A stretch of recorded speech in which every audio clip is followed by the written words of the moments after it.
Anda kembali di 60 menit special report. Saudara, laju deforestasi atau hilangnya lahan hutan permanen kian mengkhawatirkan. Salah satunya di Kalimantan Barat. Pembabatan hutan dilegalkan negara lewat izin pengelolaan hasil hutan kayu, hutan tanaman industri yang diberikan kepada korporasi. Simak penelusuran jurnalis Kompas TV, Wela Andani, dan juru kamera Syahrudin berikut ini.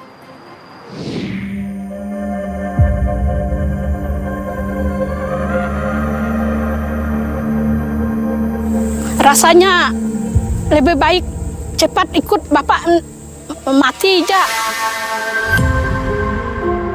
Sumber daya alam dikuasai oleh negara untuk sebesar-besar kemakmuran rakyat. Gimana kalau seperti ini?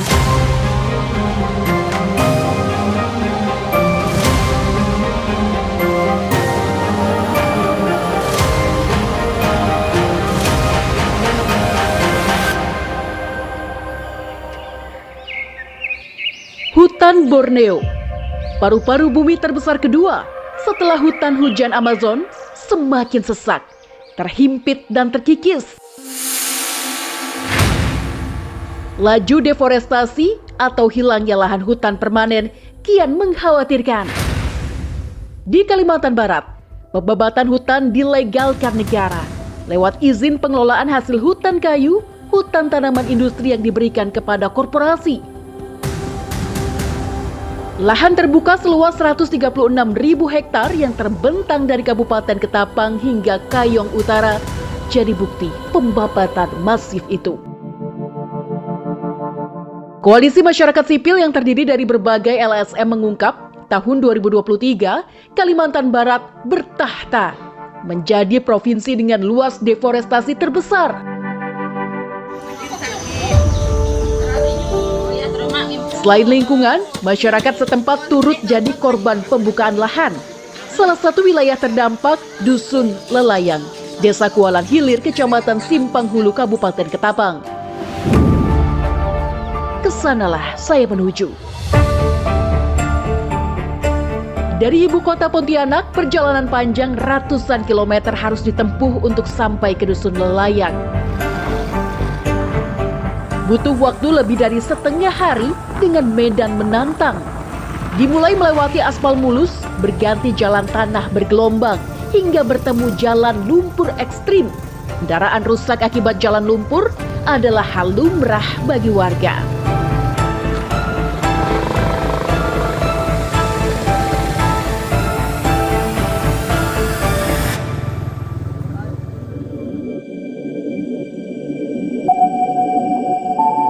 Terpisah oleh sungai, warga mengandalkan sampan kayu sederhana untuk mobilitas setiap harinya.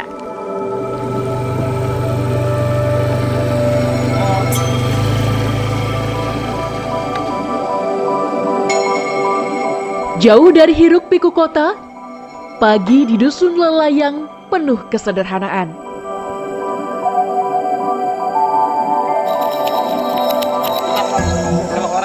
Belum terjamah pembangunan seperti listrik, apalagi internet. Tapi bukan berarti warga Lelayang terbebas dari imbas campur tangan pemerintah. Patok Kayu, salah satu perusahaan pemegang konsensi hutan tanaman industri PT Mayawana Persada. Di belakang rumah warga, bak pertanda kekuasaan perusahaan atas tanah dan nasib masyarakat. Padahal permukiman warga telah berdiri sejak 1978, jauh sebelum perusahaan mendapat konsesi tahun 2010.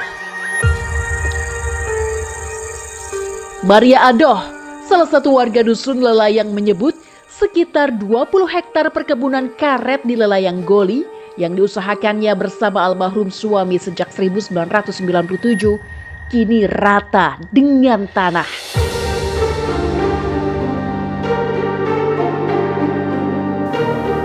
Hidup di tengah rimba, pemanfaatan hutan seperti mengelola kebun karet dan buah-buahan jadi penghidupan Maria. Tak punya sertifikat kepemilikan, Maria tak berdaya, kebunnya dirampas, masuk dalam konsesi PT Mayawana Persada. Lapang semua, habis hutan kami. Sementara saya ini dah seorang diri, Suami udah meninggal, anak putus sekolah karena karet udah tidak ada lagi untuk menyekolahkan anak. Tanpa permisi, tanpa sosialisasi terhadap kami yang punya lahan. Hilang, lenyap dah kenangan kami. Sekarang banyak yang nganggur kami ini. Tidak ada penghasilan, Gi. Hilang sumber mata pencariannya, anak bungsu Maria terpaksa putus sekolah. Kini, ia mengandalkan upah sebagai buruh tani untuk bertahan hidup. Untuk beli garam micin ya, kalau tidak ada buruh dengan orang, makan gaji dengan orang, itu pun dengan orang perlu. Tua nanti pakai apa kita? Jangankan mau ganti rugi. Datang sewaktu penggusuran itu pun tidak ada datang ke rumah. Bawas ibu tuh bilang, oh bawas ibu udah lapang dah katanya. Udah digusur katanya. Pergilah ibu ke situ, ke tempat itu. Nangis ibu nengok, kenangan ibu udah habis. Rasanya lebih baik cepat ikut bapak mati aja rasanya daripada gini, bah. Saya pun terus menyusuri jejak deforestasi di Kampar Semboban Ketapang, hutan hijau yang kini berubah jadi lahan gersang. Miris, pohon-pohon dengan stiker kuning bukti milik PT Mayawana Persada berserakan di bahu jalan. Pohon yang hanya tersisa akarnya ini jadi saksi bisu pembabatan rimba brutal yang menyisakan sederet konflik. Saya tidak mau kok dibayar harga 1,5 juta, 2 juta, 5 juta per hektar, aku tidak mau. Karena itulah mata pencarian aku sehari-hari untuk melangsungkan anak aku sekolah, melangsungkan hidup anak aku, cucu aku nanti. Penderitanya sama, nelayan selibung sama penderitanya. Amarah Petrus Pecun tak terbendung kala menunjukkan foto bekas lahannya serta hasil getah yang seharusnya mampu membiayai kuliah buah hatinya. Perekonomian Petrus berubah 180 derajat usai PT Mayawana Persada meratakan kebunnya yang masuk dalam konsesi perusahaan. 2 tahun sudah, tak lagi bisa menggarap lahan, kini Petrus hanya mengais hasil hutan dan sungai untuk menyambung hidup. Digusur secara paksa. Udah jelas dimiskinkan masyarakat, dimiskinkan. Anak-anak pun gagal sekolah. Anak saya Bonbon ini hanya SMP aja, tidak mampu nyambung sekolahnya. Anak saya yang taman SMA tidak mampu kuliahnya. Harapan kita orang tua hanya apa? Cari damar. Nih, bekal-bekal nih cari damar. Kadang-kadang jumpa, kadang-kadang nggak jumpa. Terkait permasalahan dengan PT Mayawana Persada yang telah merampas hak-hak kami dan tidak mengindahkan kesepakatan bersama. Petrus Pecun adalah satu dari sebagian warga Dusun Selimbung yang menolak kehadiran PT Mayawana Persada. Sebagian lainnya memilih menurut dengan perusahaan. Saya udah berapa kali itu. Nah lagi, lahan ini, Pak. Ia menolak kompensasi atau uang tali asih perusahaan senilai 150 perak per meter atau 1,5 juta per hektar. Petrus mendesak pemerintah daerah hadir dan memulihkan hak atas lahan garapan mereka yang dirampas. Daripada kita ini ngelawan orang berusaha, baru kita ngalah kebanyakan. Kalau aku tidak mau ngalah. Karena aku bicara sesuai dengan amanat Undang-Undang Dasar 45. Sumber daya alam dikuasai oleh negara untuk sebesar-besar kemakmuran rakyat. Di mana kalau seperti ini? Kepala Advokasi dan Kampanye Lingkar Borneo, Alfian menyebut PT Mayawana Persada merampas tanah masyarakat di 14 desa di Ketapang dan Kayong Utara bermodalkan izin KLHK tahun 2010. Ada juga upaya intimidasi yang dilakukan oleh mereka dengan pola mau terima atau tidak, setiap tanah yang masuk ke dalam konsesi PT Mayawana Persada akan tetap dikerjakan oleh mereka. Melalui humas-humas mereka mengunjungi masyarakat yang terdampak, kebun-kebunnya itu digusur oleh mereka itu dengan janji tali asih bahasanya. Itu 1 meternya dihargai mereka hanya Rp150. Ada adu domba yang dilakukan itu sesama masyarakat, sehingga ada 9 pondok masyarakat yang dibakar oleh kelompok masyarakat yang lain. Koordinator Fire Certificate Health Safety and Environment PT Maya Wana Prasada, Yuneldi, membantah perusahaan telah merampas tanah warga. Menurutnya, sebelum beroperasi, perusahaan sudah melakukan sosialisasi, pertemuan, hingga pembahasan dengan sejumlah tokoh masyarakat, tokoh adat, hingga masyarakat setempat. Ia menambahkan, perusahaan berkomitmen mengelola tanaman industri secara berkelanjutan dan mempekerjakan sekitar 500 warga setempat.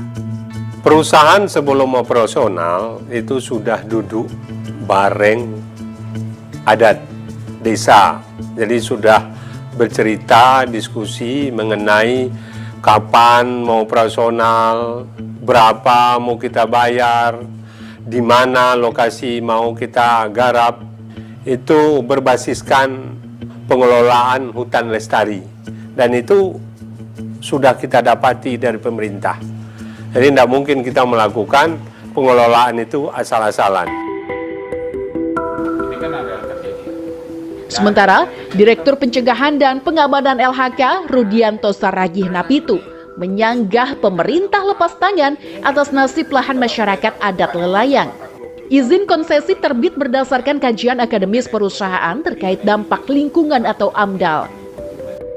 Izin konsesi juga terbit atas 3 rekomendasi pemerintah daerah, yakni Gubernur Kalimantan Barat tahun 2008, Bupati Ketapang tahun 2008, dan Bupati Kayong Utara tahun 2008. Terus dapat rekomendasi dari pemerintah daerah, kemudian dia juga harus memiliki izin AMDAL. Pengawasan melekatnya itu ada di pemerintah provinsi. Pemerintah provinsi ini memberikan kewenangannya kepada KPH, Kesatuan Pemangku Hutan. Itulah yang melihat day to day apa yang dilakukan, dikerjakan perusahaan ini sesuai apa enggak, ada melanggar hukum enggak.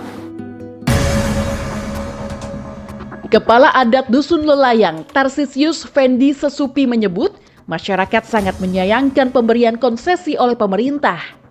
Hutan yang mereka jaga kini sirna. Selain dampak ekonomi, masyarakat pun menanggung dampak lingkungan akibat deforestasi, seperti banjir yang sering mampir hingga panas menyengat akibat hilangnya hutan. Kalau saya prediksi, lingkaran sebesar ini, mau mencapaikan tumbuh sebesar ini, dia tuh mau mencapai 50-60 tahun. Barulah dia sebesar ini. Jikalau diganti dengan batang kayu ini, mau sebesar ini juga belum tentu dia 60 tahun itu dapat, karena hutan udah tandus. Kayu ini namanya kayu bengkirai. Dan sangat disayangkan oleh warga dan masyarakat, karena ini menyimpan damar. Kepala Adat Dusun Lelayang mengungkap, meski berladang puluhan tahun, namun masyarakat tak punya surat keterangan tanah atau SKT karena dilarang Pemda. Dilarang oleh Pemda dengan alasan lahan warga berada di hutan produksi atau HP dan bukan hutan hak penggunaan lahan atau HPL.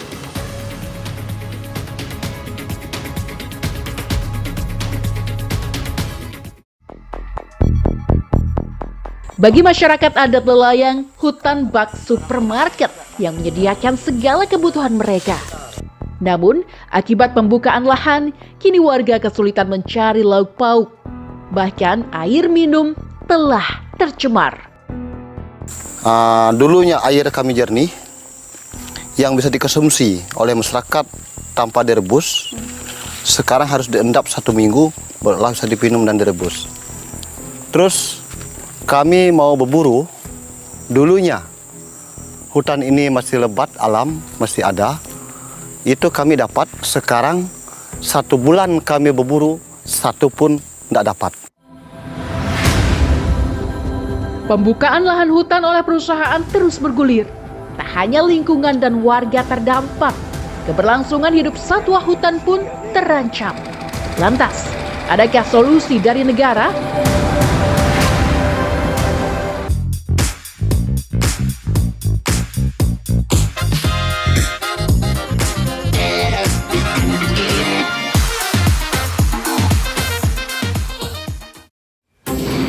Anda kembali di 60 Menit Special Report. Saudara, tahun 2023, Kalimantan Barat jadi provinsi dengan deforestasi terluas Lebih dari 35.000 hektar hutan dibabat, setara setengah luas kota Jakarta.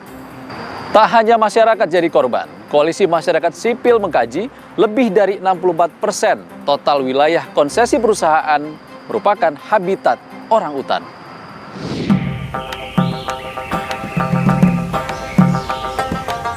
Hutan Kalimantan, salah satu penyimpan karbon tertinggi, tergerus deforestasi atau proses pengurangan atau hilangnya lahan hutan permanen. Padahal, hutan Borneo adalah benteng negara dalam melawan perubahan iklim.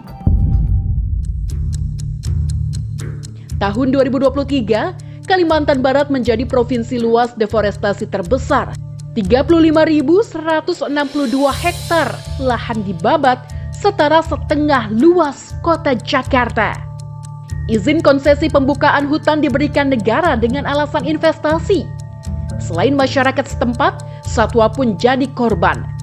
Kajian Koalisi Masyarakat Sipil yang terdiri dari berbagai LSM, lebih dari 64% total wilayah konsesi perusahaan merupakan habitat orang utan.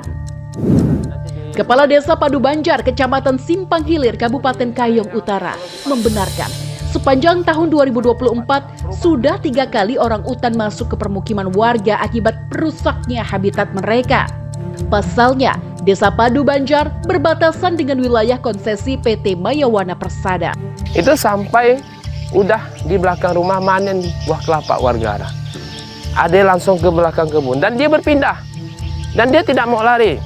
Dari RT 3, RT 4 sampai kemarin terakhir di RT 5. Untuk dalam kurun waktu 1 tahun terakhir, sudah 3 ekor orang hutan yang sudah masuk ke daerah kampung. Dan langsung masuk ke titik, bukan hanya kebun, tapi di belakang rumah warga langsung dah. Selain terusirnya orang utan dari habitatnya, pencemaran sungai pun dirasakan warga Padu Banjar. Sungai yang menjadi sumber air minum warga sepanjang kemarau kini keruh, tak bisa lagi dikonsumsi. Indikasi tercemar, di hilir sungai tumbuh-tumbuhan air, diduga Ceratophyllum yang hidup di air kaya nitrat dengan pH tinggi. Kepala Desa Padu Banjar menduga, pencemaran berasal dari aktivitas perusahaan sawit dan kayu yang beroperasi tak jauh dari wilayahnya. Yang sebagai sumber mata air, selain untuk cuci, untuk mandi, dan juga musim kemarau, air sungai ini sumber air minum, dia sudah mulai coklatan.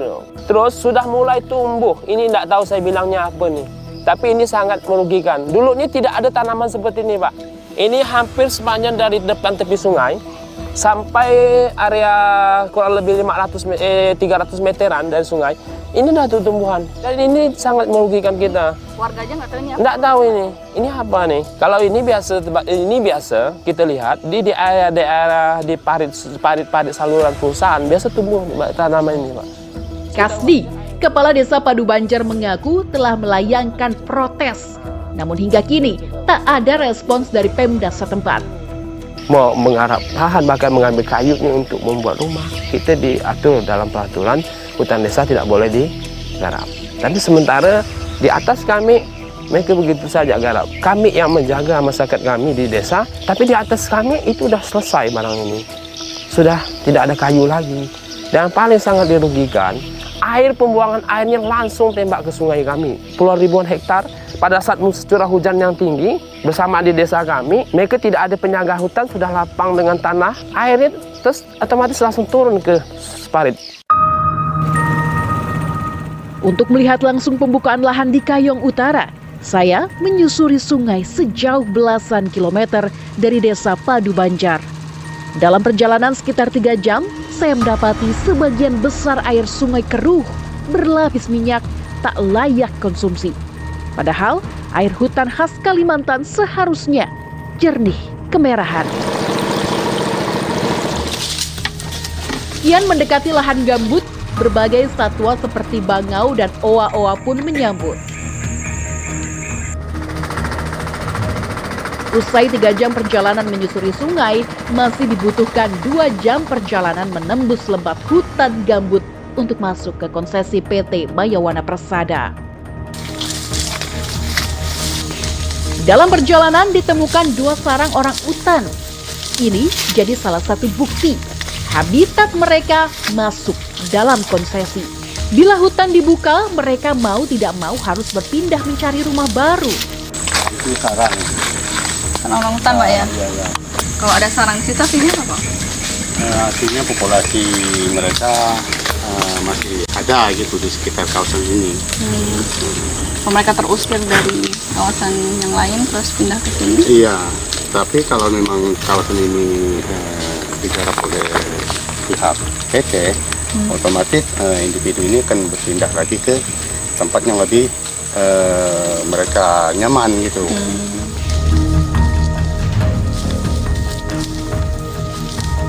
Tiba di konsesi, pemandangan lahan terbuka begitu kontras dengan hijau hutan desa yang dilindungi warga masih berdiri kokoh.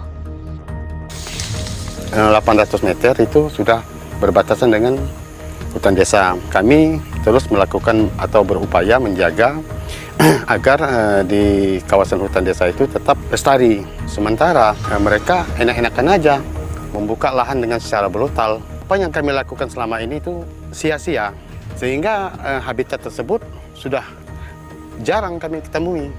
Nah, padahal disinilah rumah mereka. Pada Maret 2024, usai melakukan tinjauan, KLHK mengeluarkan surat penghentian seluruh aktivitas penebangan di area bekas tebangan atau lock-over area. Pemerintah memerintahkan penanaman lahan kosong dan memulihkan lingkungan yang dibuka. Namun di lapangan, warga mendapati lahan bekas bukaan gambut ditanam dengan tanaman monokultur seperti akasia dan eukaliptus. Diduga, area gambut yang seharusnya jadi zona perlindungan ikut digarap. Dalam perhentian tersebut, mengapa mereka melanjutkan penanaman dengan tanaman yang khas mereka kan gitu. Hutan yang sudah digarap itu harus dikembalikan seperti semula. Nah, padahal di sini bukan konsesi mereka. Sini adalah zona pelindung mereka. Kok mengapa sekarang mereka berpindah fungsi lagi gitu, mengambil alih.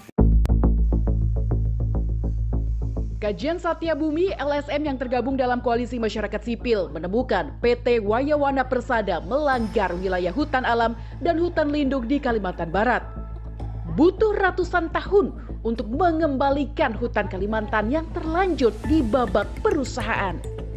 Di mana ini tuh melanggar poin pertama adalah pembukaan hutan alam dan hutan lindung, dan poin yang kedua adalah mengganggu habitat orangutan Kalimantan, dan akan ada 33 sarang orangutan yang akan terganggu oleh PT Wayawana Persada ini. Restorasi lahan gambut dan untuk regenerating forest yang ada di Kalimantan Barat ini tuh mungkin bisa mencapai ratusan hingga ribuan tahun, tergantung dari tingkat kedalaman dari gambut yang dirusak atau dikeringkan oleh Wayawana Persada ini. Sekitar 39.895 ribu hektar yang masuk ke dalam gambut lindung. Nah, kedalaman gambut lindung ini bisa 5 meter sampai 15 meter. Kami pun juga menanyakan hal yang sama persis, Kak. Kenapa kok bisa dengan kekayaan karbon dan tingginya biodiversitas yang ada di konsesi Wayawana ini, Wayawana diberikan AMDAL. Bukit Sabar Bubu di Kecamatan Simpang Hulu, Kabupaten Ketapang ini adalah Tonah Colap Torun Pusaka atau hutan yang disakralkan dan dilindungi masyarakat adat Dusun Sabar Bubu dan sekitarnya. Bukit Sabar Bubu merupakan hutan resapan air yang penting bagi kelangsungan hidup warga. Untuk masyarakat adat, pemanfaatan satu pohon harus melalui ritual dan izin ketat. Namun miris, tahun 2020 PT Wayawana Persada melucuti bukit beserta hak ulayat masyarakat yang telah tertuang dalam surat keputusan bersama masyarakat adat Kampung Meraban 2002 silam. Jangankan hutan rimba belantara, kuburan pun digusur, dicungkil. Sebanyak 12 unit kubur di nama hutannya Kejuik. Sekejam-kejamnya penjajahan Jepang tidak seperti perusahaan PT Wayawana Persada. Sangat terlalu biadab, maka itu kami menolak. Walaupun daerah kami ini katanya dah masuk konsesi PT Wayawana Persada, tapi kami sedikit pun tidak mau menyerahkan tanah. Selaku kepala adat, Sutalion Combeng telah berulang kali berkomunikasi dengan perusahaan, namun nihil. Ia mendesak agar pemerintah memulihkan hak ulayat masyarakat dan mengembalikan Bukit Sabar Bubu.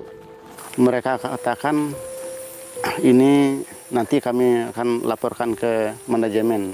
Padahal setahu saya kalau mereka yang kerja di situ itulah manajemennya. Kan itulah yang memutuskan apapun bentuk perkaranya. Memang kami dianggap sampah begitu. Direktur Pencegahan dan Pengamanan LHK Rudianto Saragenapitu menegaskan PT Mayawana Persada memiliki kewajiban mengajak masyarakat terdampak sebagai mitra usahanya. Ia menekankan perusahaan harus mengakomodasi hak masyarakat meski lahan masuk dalam konsesi. Fungsi kita membawa investor itu kan bukan untuk menyusahkan masyarakat atau menjolimi. Fungsi kita itu kan untuk mensejahterakan masyarakat dan meningkatkan perekonomian nasionalnya. Sebenarnya nggak ada yang harus menjadi susah gitu, karena dalam konsepnya itu ada juga kemitraan usaha. Perusahaan itu mempunyai kewajiban untuk mengajak masyarakat itu bermitra bahwa ada kendala-kendala teknis, contohnya tadi masyarakat Pak, ada kuburan apa, itu adalah hal-hal yang bisa dicari solusinya dengan win-win solution. Koordinator Fire Certificate Health Safety and Environment PT Mayawana Persada, Yuneldi menyatakan perusahaan menyediakan 23 hektar dari 136 hektar untuk kawasan lindung orangutan. Ia mengklaim perusahaan kini tak lagi beraktivitas usai mendapat surat resmi dari KLHK. Bekerja sama dengan Ekositrop. Jadi Ekositrop itulah yang mengurus orangutan. Mereka sangat profesional di bidang itu. Bahkan kami siapkan 23.000 hektar hutan lindung untuk orangutan. Kita mendapatkan surat, semua aktivitas sudah kita hentikan. Jadi tidak mungkin ada alat yang masih bekerja. Tidak bisa mengontrol yang lain. Bisa jadi itu punya masyarakat atau apa.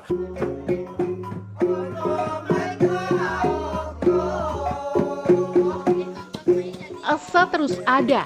Semestinya pemerintah terketuk dan berpihak kepada rakyat kecil.